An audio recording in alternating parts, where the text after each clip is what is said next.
¿Ya empezaste a grabar? Ok, buenas noches nuevamente. Vamos a continuar con lo que es el tema de las malformaciones congénitas. Vamos a empezar con algunas definiciones básicas. Dígase defecto congénito, malformación congénita o anomalía congénita. Todas estas son términos casi sinónimos y se refieren a alteraciones estructurales, funcionales, metabólicas o del comportamiento presentes en el nacimiento. También tenemos lo que es una teratología, que es la ciencia que estudia las causas, mecanismos y patrones de los defectos congénitos. Y por último, encontramos lo que es una frecuencia aproximada, que es las malformaciones mayores, dígase del 2 al 3% de los recién nacidos. Aparece otro 2 o 3% extras antes de los 5 años. En total, de 4 a 6% son una causa principal de mortalidad infantil y discapacidad. Entonces, tenemos algunos tipos de anomalías. Empezamos con lo que es la malformación. Esto ocurre durante la formación de estructuras, dígase organogénesis. Un ejemplo de esto puede ser la ausencia total o parcial de un órgano.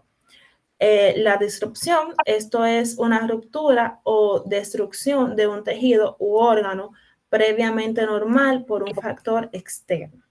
Tenemos también lo que es la deformación, que es el cambio en la forma o posición de una parte del cuerpo por fuerzas mecánicas prolongadas. Un ejemplo de esto es un pie equivaro por posición anómala.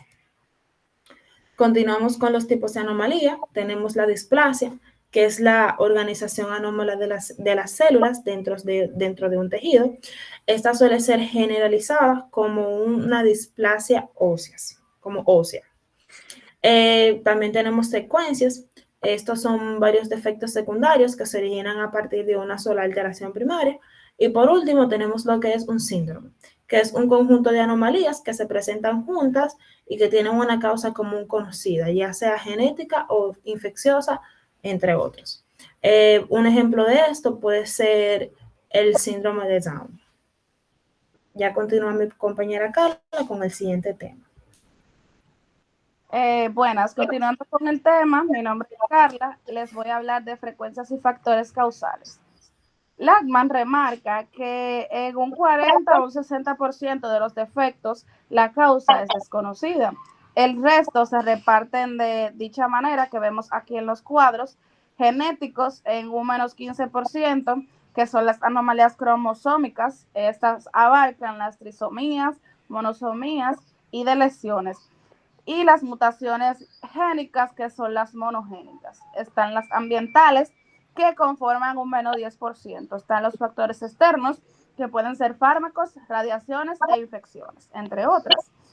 Están las multifactoriales, que abarcan de un 20 a un 25%, la combinación de predisposición genética más el ambiente. Un ejemplo puede ser el labio o paladar hendido y los defectos del tubo neural. Si nos damos cuenta, esta abarca un mayor porcentaje. También está la gemelaridad, que este abarca de un 0.5 a un 1%, sobre todo en gemelos monocigotos. Siguiente diapositiva, por favor.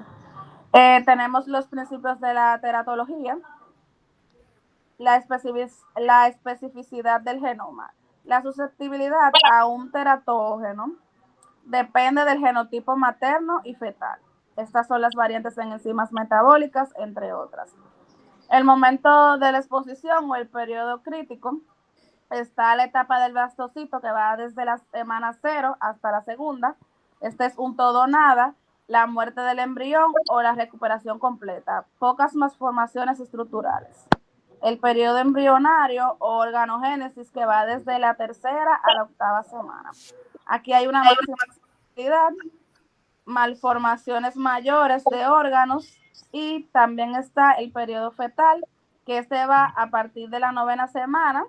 Este es más frecuente que se produzcan alteraciones funcionales de crecimiento o malformaciones menores. Siguiente diapositiva. Continuando con los principios de teratología, están las dosis y duración de las exposiciones. A mayor dosis o exposición prolongada del agente, mayor severidad o mayor riesgo va a tener. Está la especificidad del teratógeno. Cada agente tiene órganos blancos y patrones típicos, por ejemplo, talidomida o defectos de miembros. Están las manifestaciones clínicas. Los teratógenos pueden causar muerte, malformación, retraso del crecimiento y trastornos funcionales. Hasta aquí mi parte, los dejo con mi compañero. Bueno, para resumir un poquito, hablar sobre los teratógenos importantes. Para resumir un poquito, recuerden que lo que dijo mi compañera, también los teratógenos son sustancias agentes o factores externos que pueden causar malformaciones congénitas cuando afectan el embrión o el feto durante el desarrollo. Incluye fármaco, virus, alcohol, radiación, enfermedades maternas. Y un teratógeno puede afectar la formación de un órgano, detener su desarrollo, provocar muerte celular, causar deformaciones o retraso funcional. Ahora bien, sobre este tema, que son los teratógenos importantes, también tenemos que hablar sobre un resumen de los principios. Por ejemplo, sabemos que el principio número uno, que es la susceptibilidad. Dale para atrás para poder dale para atrás un momento. Dale, ok. Sabemos que se divide en varios principios. El principio número uno, que es susceptibilidad, depende del genoma del embrión de la madre. ¿Qué es? Cada embrión pues, responde diferente a un teratógeno dependiendo de su genética y de la madre. El segundo principio, los efectos dependen del momento de la disposición. ¿Qué es? Hay periodos críticos en el embarazo donde el embrión es más sensible. Por ejemplo, pues, ¿cómo funciona? Por ejemplo, en la etapa implantacional de 0 a 2 semanas, todo, es decir, todo o nada. Si el daño es grave, el embrión muere. Si sobrevive, no quedan secuelas. Y en la etapa embrionaria de 3 a 8 semanas hay mayor riesgo. Los órganos están en formación, puede haber malformaciones severas o leves. Por ejemplo, está la talidomida, que es focomelia, la rubiola, que son las malformaciones cardíacas. Y en la etapa fetal, de la 9ª semana en adelante, se afecta el crecimiento y formaciones, no tanto la forma. Por ejemplo, el retraso mental, retraso de los crecimientos intrauterinos.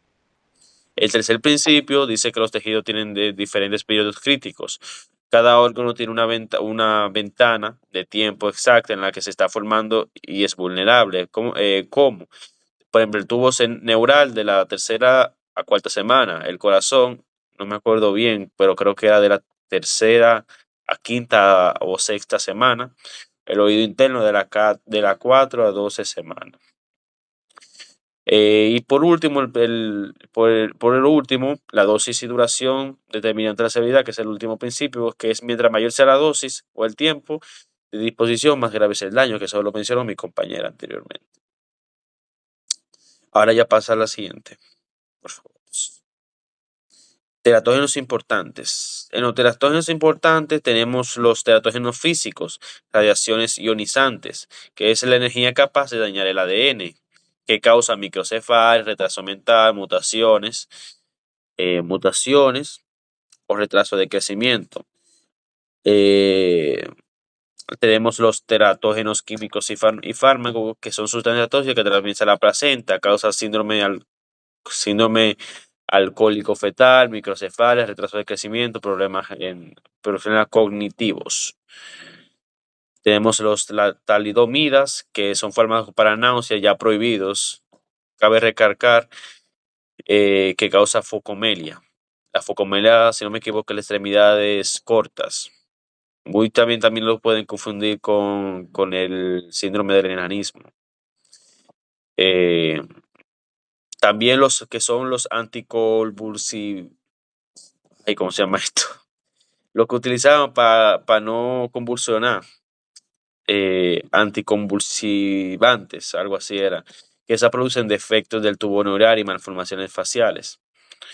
Tenemos los teratógenos infecciosos, como los toxoplasmas, como calcificaciones, convulsiones, ceguera, la rubiola, catarata, cardiopatía, microcefalia, los citomegalovirus, que es microcefalia, calcificaciones, el Zika, que es muy, muy visto.